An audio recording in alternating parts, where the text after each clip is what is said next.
and we're making the best banana bread ever, and you're gonna be making it too.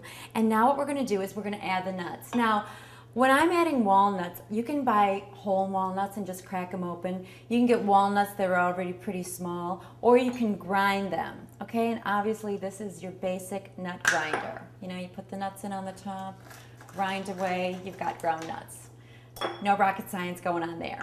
But what I like to do, you know, if you have whole walnuts, I don't need a grinder. I just kind of break them up with my hands. And the reason being is that when you're eating banana bread, you don't want like a great big chunk of walnut in your mouth, you know? You want, you know, subtle flavor. You like a little bit of nuttiness, or you don't have to add nuts at all, but the small walnuts really can be broken down into little, you know, just really small little bite-sized pieces. And that just takes a couple seconds to break them down and put them in.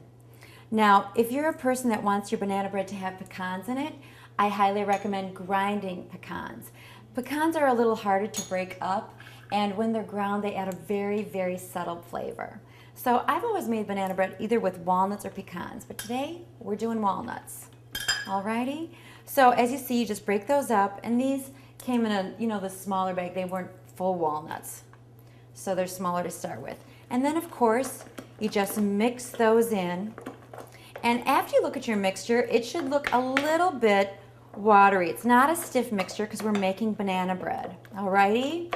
And then what I like to do, I had put cinnamon in this batch before, but I'd like it a little darker as far as the color, and I'd like a little bit more of a cinnamon flavor. So I've just added about another 1/4 teaspoon of cinnamon. And you'll see it just gives the texture and the color a nice honey tone. Now when we come back, we're gonna prep the pans, and there's a little secret to the pans to making this banana bread, and I can't take credit for it. It was that charming retired officer from the Army that was making this bread to go to the Gulf War. So let me share that with you when you come back, okay?